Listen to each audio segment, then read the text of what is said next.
ආයුබෝවන්. කර්මාන්ත රසායනීය පාඩමේ බහු අවයවක නම් මාතෘකාව වීඩියෝ කිහිපයක් ඔස්සේ ඔබ වෙත ගෙන එන්න කටයුතු කරලා තියෙනවා. එම වීඩියෝ මාලාවේ පළමුවෙන්න තමයි මේ ඔබ වෙත ඉදිරිපත් කරන්න සූදානම් වන්නේ. මේ වීඩියෝ මාලාව අනුපිළිවෙලින් අධ්‍යයනය කිරීමෙන් ඔබට බහු අවයවක සම්බන්ධයෙන් හොඳ අවබෝධයක් ලබා ගන්න පුළුවන් වෙයි කියලා විශ්වාස කරනවා. අපි බලමු අපේ මාතෘකාව බහු අවයවක. බහු කියලා කියනකොටම ඔබට අදහසක් එනවා ගොඩක් තියෙනවා කියන එක. මෙතන අවයවක කියන එකෙන් අදහස් වෙන්නේ ඒකක කියන එක. එතකොට ඔබට අදහසක් එනවා ඒකක ගොඩක් කියන කාරණේ.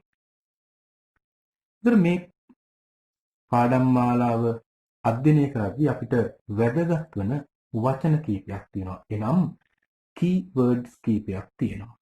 අපි අධ්‍යයනය කරන්න ඕනේ ඒ keywords ටික. එහෙනම් මේ වචන ටික අපි අධ්‍යයනය කරන්න ඕනේ. පළවෙනි වචනේ තමයි අංක 1 තමයි අපි අඳුර ගන්න ඕනේ ඒකාවයවිකය කියන වචනේ. ඒකාවයවිකය කියන keyword එක අපි අඳුර ගන්න ඕනේ. දෙවෙනි එක තමයි බහු අවයවකය කියන එක අපි අඳුර ගන්න ඕනේ. බහු අවයවකය කියන එක අපි අඳුර ගන්න ඕනේ. තුන්වෙනි වචනේ තමයි පුනරාවර්තී ඒකකය කියන වචනේ අපි අඳුර ගන්න ඕනේ. පුනරාවර්තී ඒකකය කියන වචනේ අපි අඳුර ගන්න ඕනේ. අපි මේ කාරණා අවබෝධ කර ගැනීම පොඩි සටහනකින් කරලා බලමු.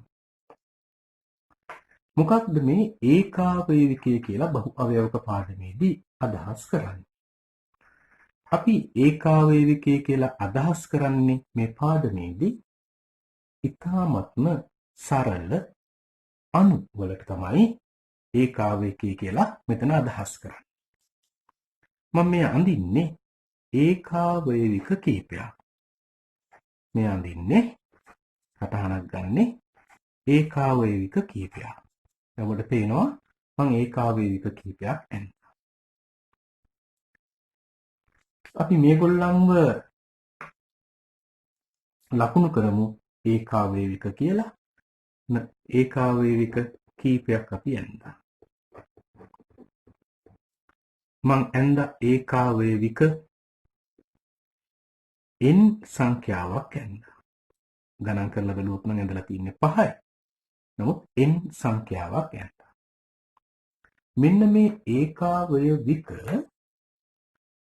එහෙම නැත්නම් බොහොම සරල අණු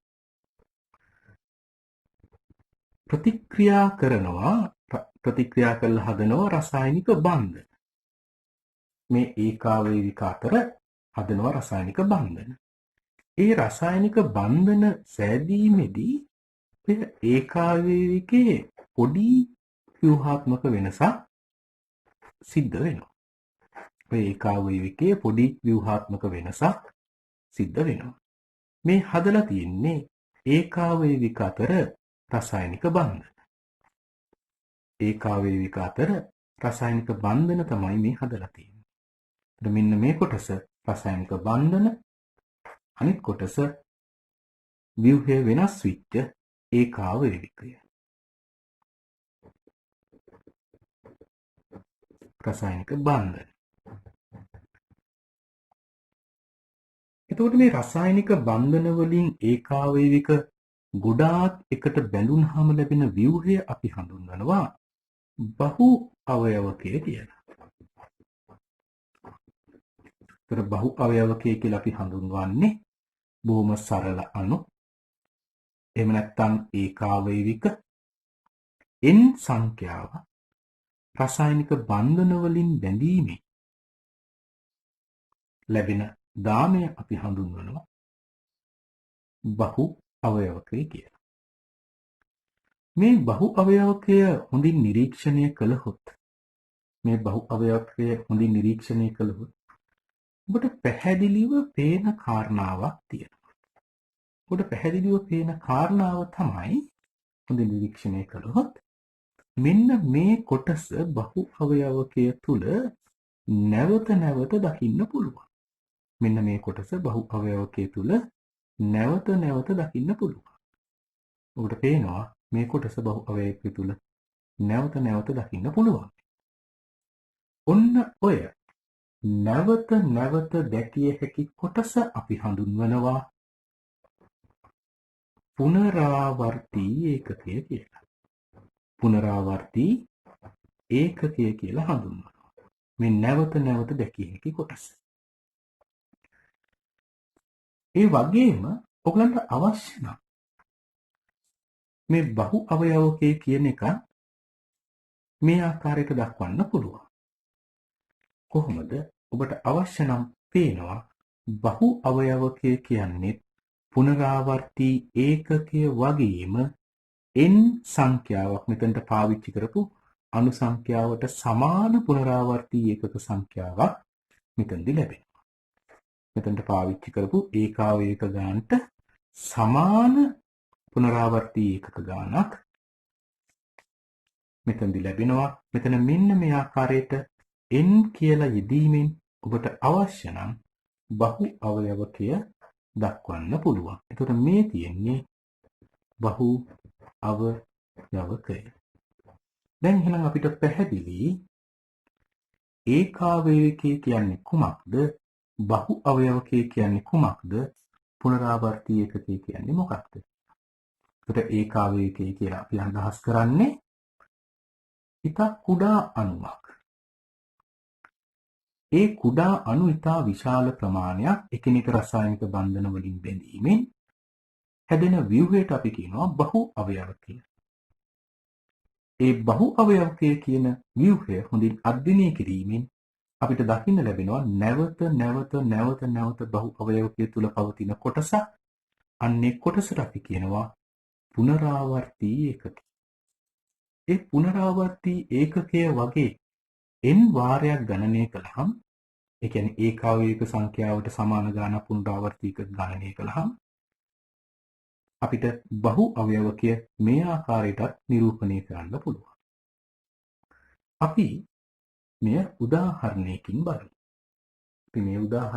බලමු. අපි ගමු එතිලීන් කියන ඒක අවයවකය. එතිලීන් කියන ඒක අවයවකය සැලකමු. මේ තියෙන්නේ එතිලීන් කියන ඒක අවයවකය.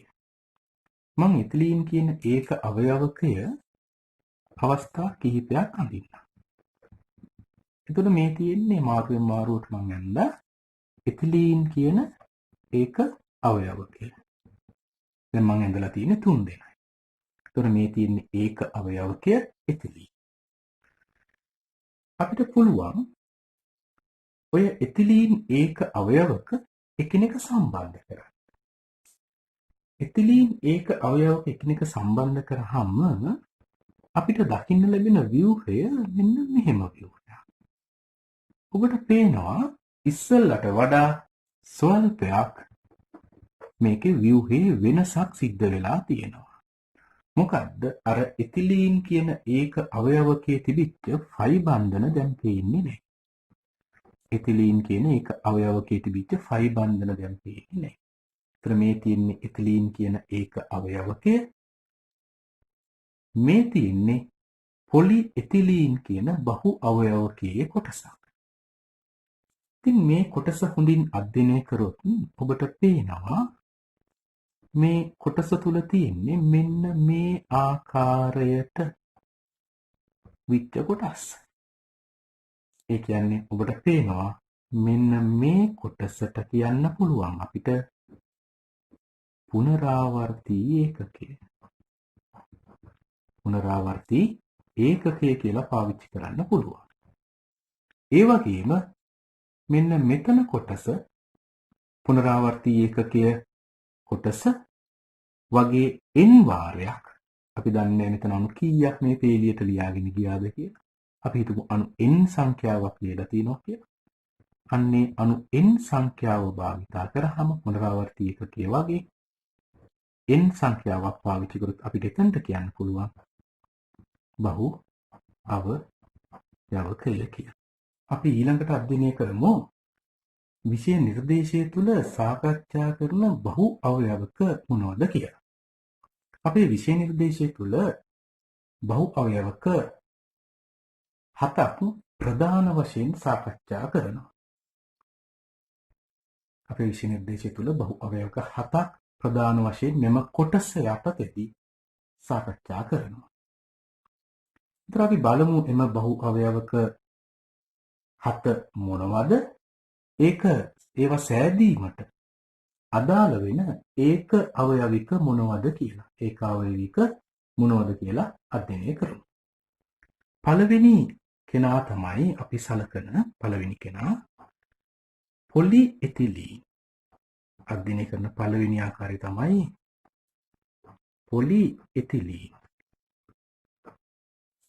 ඒක අපි හඳුන්වනවා පොලි එතිලීන් කියන සංකේතවත් වෙන්න PE කියලා. විෂය නිර්දේශයේදී පොලි එතිලීන්ගේ ආකාර දෙකකට නිෂ්පාදනයක් අපි කතා කරනවා. එකක් තමයි high density පොලි එතිලීන් කියන එක. ඒ කියන්නේ ඉහළ ඝනත්ව පොලි එතිලීන් කියන එක. ඊළඟ එක තමයි low density පොලි එතිලීන් කියන එක. ඒ කියන්නේ අඩු ඝනත්ව පොලි එතිලීන් කියන එක. ඉතින් පොලි එතිලීන් හැදෙන්නේ ඒක අවයවකය තමයි පොලි එතිලීන් හැදෙන්න අදාළ ඒක අවයවකය තමයි එතිලීන් කියලා හඳුන්වන සංයෝගය. ඒක අවයවකය තමයි එතිලීන්. දෙවනියට අපි අධ්‍යයනය කරන්නේ පොලි ස්ටයිරීන්. දෙවනියට අපි අධ්‍යයනය කරන්නේ පොලි ස්ටයිරීන්. අපි ඒක PS කියලා හඳුන්වනවා. පොලි ස්ටයිරීන් සඳහා ඒක අවයවකය වෙන්නේ පොලි ස්ටයිරීන් වල ඒක අවයවකය වෙන්නේ ස්ටයිරීන් කියන අණුව. ස්ටයිරීන් කියන අණුව අපිට දකින්න පුළුවන් CH2 කාණ්ඩයයි ද්විත්ව බන්ධනයයි CH. මෙතන තියෙනවා බෙන්සීන් වලයක්. බෙන්සීන් වලයක් CH5 කොටසක් එතන තියෙනවා. ඊගාවට අපිට අධ්‍යයනය කරන්න පුළුවන් අධ්‍යයනය කරන තුන්වෙනි සංයෝගය. අධ්‍යයනය කරන තුන්වෙනි සංයෝගය තමයි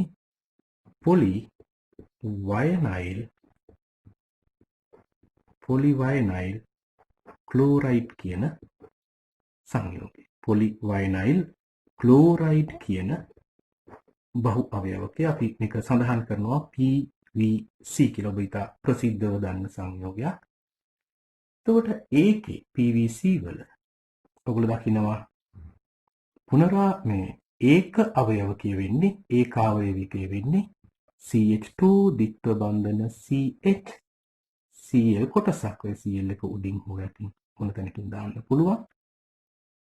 CH2 ද්විත්ව බන්ධන CH Cl කියලා කොටසක්. හතරවෙනි බහු අවයවකය වෙන්නේ විෂය නිර්දේශය අධ්‍යයනය කරන ටෙෆ්ලෝන්. එහෙම නැත්නම් පොලි ටෙට්‍රා ෆ්ලුවරෝ ෆ්ලුවරෝ එතිලීන් කියන සංයෝගය. එහෙම නැත්නම් PTFE කියලා හඳුන්වන. එහෙමත් නැත්නම් ටෙෆ්ලෝන් කියලා ප්‍රසිද්ධව හඳුන්වන බහු අවයවකය. එතකොට ඒක හැදෙන්න දායක වන ඒකාවේවිකය වෙන්නේ CF2 ද්විත්ව බන්ධන CF2 කියන ටෙට්‍රාෆ්ලුරෝඑතීන්. ටෙට්‍රාෆ්ලුරෝඑතීන් තමයි ඒක හැදෙන සංයෝගය. එතකොට මට පොලිස්ටයිරීන් හදන්නේ ස්ටයිරීන් කියන අණුවේ, පොලිවයිනයිල් ක්ලෝරයිඩ් හදන්නේ වයනයිල් ක්ලෝරයිඩ් කියන ඒක අවයවයකින්, ටෙෆ්ලෝන් හදන්නේ ටෙට්‍රාෆ්ලුරෝ එතිලීන් කියන ඒක අවයවකින්. ටෙට්‍රාෆ්ලුරෝ එතිලීන් කියන ඒක අවයවකින්. ඊගොට අපි කතා කරනවා පස්වෙනි බහු අවයවකය පොලි එතිලීන් ටෙරිටලේට්. පොලි එතිලීන් ටෙරිටලේට්. පොලිඑතිලීන් ටෙරිටලේට් PET කියලා හඳුන්වනවා. පොලිඑතිලීන් ටෙරිටලේට්. මේ බහු අවයවකය හැදෙන්නේ අණු වර්ග දෙකකින්. එකක් තමයි ටෙරිතැලික් අම්ලය කියලා හඳුන්වන මේ සංයෝගය. ටෙරිතැලික් අම්ලය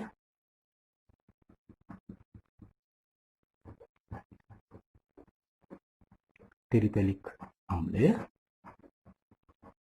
සහ අනිත් සංයෝගය තමයි එතිලීන් ග්ලයිකෝල් කියලා හඳුන්වන මේ සංයෝගය. එතිලීන් ග්ලයිකෝල්.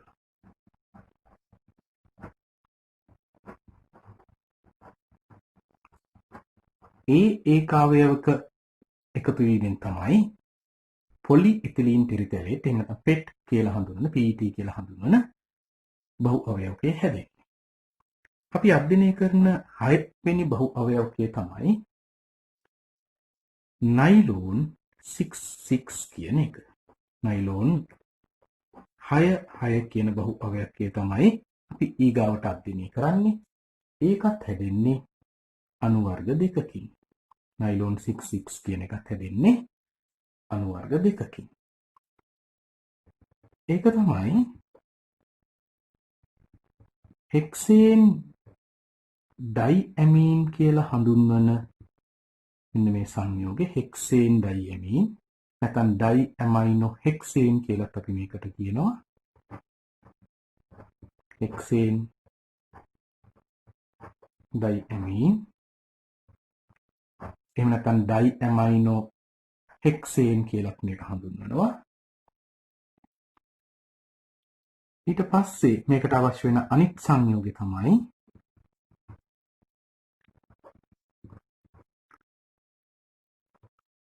හෙක්සේන් ඩයිඔයික් ඇසිඩ් කියන එක. හෙක්සේන් ඩයිඔයික් අම්ලය කියන එක. හෙක්සේන් ඩයිඔයික් අම්ලය කියලා හඳුන්වන එක. මම මේ වැලියු කිසි නම් ලියන්න උත්සාහ කළේ නැහැ. හෙක්සේන් ඩයිඔයික් අම්ලය කියලා හඳුන්වන සංයෝගය සහ හෙක්සේන් ඩයිඇමීන් කියන සංයෝග දෙක එකතු වෙලා තමයි නයිලෝන් 6 කියන සංයෝගය හැදෙන්නේ. ඊගොට විශේෂ නිර්දේශ කතා කරන අනිත් බහු අවයවකය තමයි බේක් ලයිට් කියලා හඳුන්වන්නේ. Bake light. බේක් ලයිට් වල ඒක අවයවක වන්නේ ෆීනෝල් කියලා හඳුන්වන සංයෝගයක්, ෆෝමැල්ඩිහයිඩ් කියලා හඳුන්වන මෙන්න මේ සංයෝගයක්. ඒතර බේක් ලයිට් වල ඒක අවයවක වන්නේ ෆීනෝල් සහ ෆෝමැල්ඩිහයිඩ් කියලා හඳුන්වන මේ සංයෝගය. මෙතන පොලි එතිලීන් ටෙරිතලේට් කියන සංයෝගය බහු අවයවකය පොලි එස්ටර කියන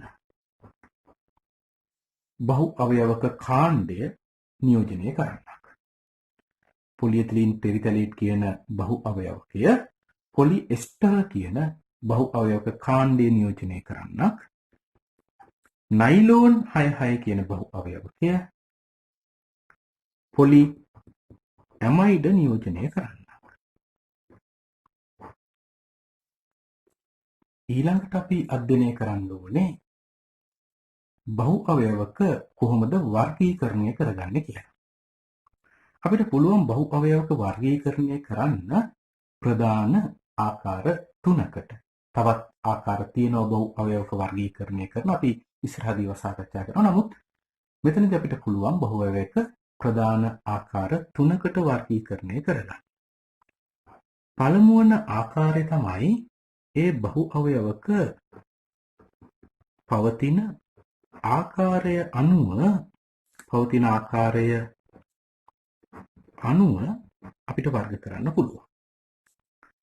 දෙවනි වර්ගීකරණය තමයි බහු අවයවකවල අපිට ඒගොල්ලන් වර්ගීකරණය කරන්න පුළුවන් නිපදවන ආකාරය අනුව. නිපදවන ආකාරය අනුව වර්ග කරන්න පුළුවන් බහු අවයවක. ඒක ඉතා වැදගත්ම මාතෘකාවක්, නිපදවන ආකාරය අනුව කරන වර්ග කිරීම. ඊට පස්සේ තුන්වෙනි එක අපිට බහු අවයවක වර්ග කරන්න පුළුවන් බහු අවයවක අණුවේ ව්‍යුහය අනුව. බහු අවයවක අණුවේ ව්‍යුහය අනුව වර්ග කරන්න පුළුවන්. ව්‍යුහය අනුව. මෙන්න මේ ආකාර 3ට අපිට බහු අවයවක වර්ග කරන්න පුළුවන්. ඒතර අපි බලමු පවතින ආකාරය අනුව වර්ග කීයකට බෙදන්න පුළුවන්ද කියලා. අපිට පවතින ආකාරය අනුව වර්ග දෙකකට බෙදන්න පුළුවන්. අපිට පුළුවන් නිපදවන ආකාරය අනුවත් වර්ග දෙකකට බෙදන්න. නිපදවන ආකාරය අනුවත් වර්ග දෙකකට බෙදන්න පුළුවන්. බහු අවයවක අණුවේ ව්‍යුහය අනුව අපිට බෙදන්න පුළුවන් වර්ග 3කට. බහු අවයවක අණුවේ ව්‍යුහය අනුව අපිට වර්ග 3කට බෙදන්න පුළුවන්. මේ තින්නේ ඔය ආකාරයට. ඒතර කොහොමද පවතින ආකාරය අනුව වර්ග කිරීමක් කරන්නේ? පවතින ආකාරය අනුව කරන වර්ග කරන්නකොට අපි දන්නවා සමහර වෙලාවට බහු අවයවක ස්වභාවය තියෙනවා. එතකොට අපි ඒවා හඳුන්වනවා ස්වභාවික බහු අවයවක. සමහර බහු අවයවක මිනිසා විසින් කෘත්‍රිමව හදපුවා. එතකොට අපි ඒවා හඳුන්වනවා කෘත්‍රිම බහු අවයවක. නිපදවන ආකාරය අනුව බහු අවයවක වර්ග කරන්න පුළුවන් වර්ග දෙකකට කියලා කිව්වා. පළවෙනි ආකාරය ආකලන බහු අවයවක. ආකලන බහු අවයවක කියන ඒවා හැදෙන්නේ ආකලන ප්‍රතික්‍රියාවලින්. අපි පසුව විස්තරාත්මකව කතා කරනවා ආකලන ප්‍රතික්‍රියාවක් කියන්නේ මොකක්ද? ඒවැ ලක්ෂණ මොනවද කියන එක. නිපදවන ආකාරය අනුව වර්ග කරන දෙවෙනි ආකාරය තමයි සංගණන බහු අවයවක. ඒකත් අපි විස්තරාත්මකව කතා කරනවා පසුව. දැනට සඳහන් කරොත් සංගණන ප්‍රතික්‍රියාවලින් සැදෙන බහු අවයවක වලට අපි කියනවා සංගණන බහු අවයවක කියලා. ඊට පස්සේ බහු අවයවක අණුවේ ව්‍යුහය අනුව අපිට බහු අවයවක වර්ග කරන්න පුළුවන් වර්ග 3කට. පළවෙනි ආකාරයට අපි කියනවා රේඛීය බහු අවයවක කියලා. ඊළඟ ආකාරයට අපි කියනවා අතු බෙදුණු බහු අවයවක කියලා. ඊළඟ ආකාරයට අපි කියනවා ත්‍රිමාන ජාලාකාර බහු අවයවක කියලා. ත්‍රිමාන ජාලාකාර බහු අවයවක කියලා කියනවා. ඉතින් ඔන්න ඔය විදිහට බහු අවයවක අපිට වර්ග කරගන්න පුළුවන්. මෙහෙම වර්ග කර ගැනීමේදී ඒ වර්ග වලට අයත් වන බහු අවයවක වලට උදාහරණ කීපයක් අපි අධ්‍යයනය කරන ඒවායින් අපි ලබා ගන්නවා. ස්වභාවික බහු අවයවක වලට උදාහරණ වෙන්නේ ප්‍රෝටීන්. නමුත් අපේ විෂය නිර්දේශයේදී අපි ප්‍රෝටීන් අධ්‍යයනය කරන්නේ නැහැ. ස්වභාවික බහු අවයවක වලට තව උදාහරණයක් තමයි රබර්. අපි වෙනම මාතෘකාවක් යටතේ රබර් ඉතා ප්‍රමුඛවම අධ්‍යයනය කරනවා. කෘතිම බහු අවයවක වලට උදාහරණ අපි ඉස්සෙල්ලත් කතා කරපු පොලි එතිලීන්, පොලි ස්ටයිරීන්, පොලි වයිනයිල් ක්ලෝරයිඩ්, පොලි ටෙට්‍රා ෆ්ලුෝරෝ එතීන්, එහෙම නැත්නම් ටෙෆ්ලෝන් කියලා හඳුන්වපු සංයෝගය. PET කියලා අපි හඳුන්වපු සංයෝගය, පොලි එතිලීන් ටෙරික්තලේට්. ඊට පස්සේ අපි නයිලෝන් කියලා හඳුන්වපු සංයෝගය, නයිලෝන් 6. ඊළඟට අපි බේක්ලයිට් කියලා හඳුන්වපු සංයෝගය. එතකොට අපේ විෂය නිර්දේශය අපි ප්‍රධානව අධ්‍යයනය කරන බහු අවයවක 7ම අපි කතා කරන්නේ කෘතිම බහු අවයවක ගණයට. නිපදවන ආකාරය අනුව බහු අවයවක වර්ග කළොත් අපි දැක්ක ආකලන ප්‍රතික්‍රියා වලින් හැදෙන ඒවා සහ සංගණන ප්‍රතික්‍රියා වලින් හැදෙන ඒවා කියලා ආකාර දෙකකට වර්ග කළා.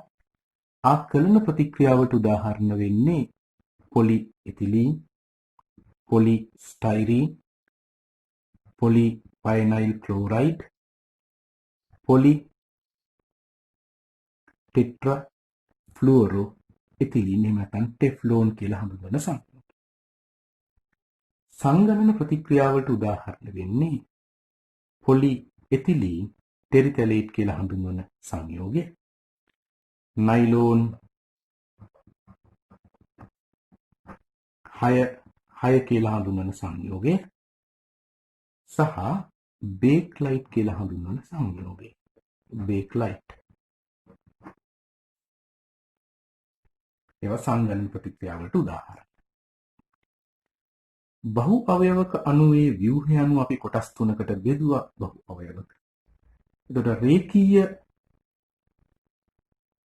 බහු අවයවක වලට උදාහරණ වෙන්නේ පොලි ඉතිලීන්, පොලි ස්ටයිරීන්, පොලි වයිනයිල් ක්ලෝරයිඩ්, පොලි ටෙට්‍රා ෆ්ලුෝරෝ ඉතිලීන්, පොලි ඉතිලීන් ටෙරිතලේට් කියන බහු අවයවක ටික අපි හඳුන්වනවා රේඛීය බහු අවයවක වශයෙන්.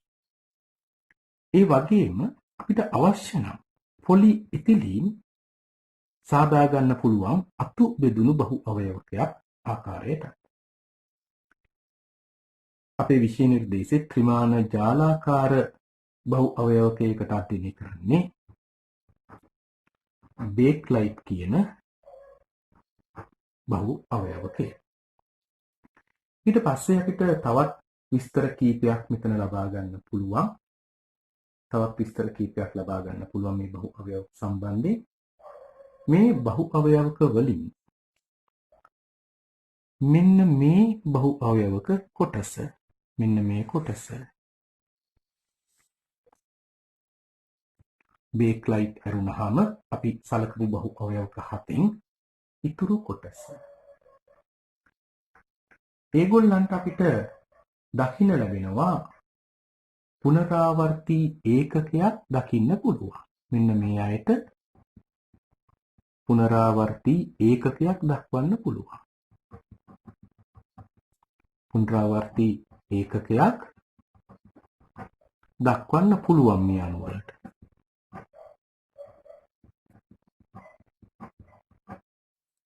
නමුත් ඔතන අධ්‍යයනය කරපු අනෙක් සංයෝගය, ඒ කියන්නේ බේක්ලයිට් වලට පුනරාවර්තී ඒකකයක් දැක්වීමේ හැකියාවක් නැහැ. අපි බලමු එහෙම වෙන්නේ ඇයි කියලා බේක්ලයිට් අධ්‍යයනය කරද්දී. පුනරාවර්තී ඒකකයක් දැක්විය නොහැක.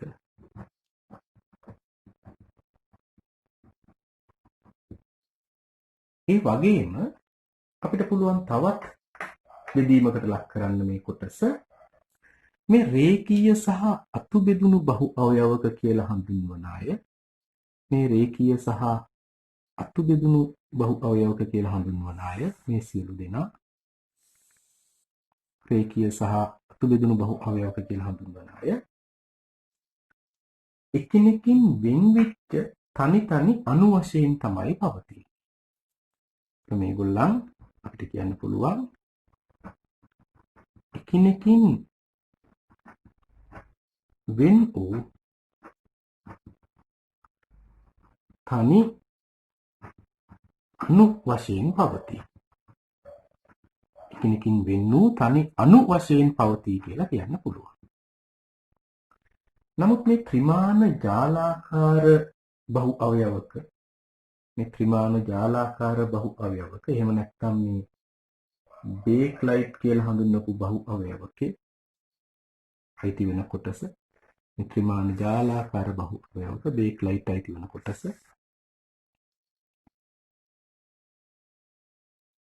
ත්‍රිමාන ජාලාකාර බහු අවයවක බේක් ලයිට් අයිති වෙන කොටස ඒක අපිට වර්ග කරන්න පුළුවන්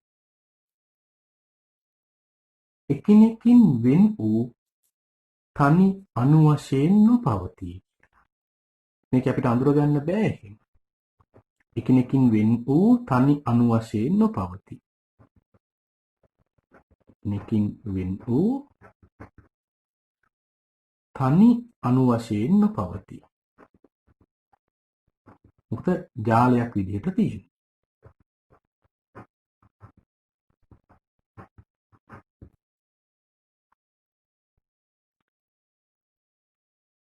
අපි ඊළඟ වීඩියෝවේ ඔබට බහු අවයවක එකින් එක නිපදවන ආකාරය අනුව වර්ග කිරීමක් කරනවා. ඒ වගේම බහු අවයවක අණුවේ ව්‍යුහ අණුව කොහොමද ඒගොල්ලෝ බෙදෙන්නේ කියලා විස්තර කිරීමක් කරනවා. එහෙනම් ඊළඟ වීඩියෝවෙන් හමු වෙමු.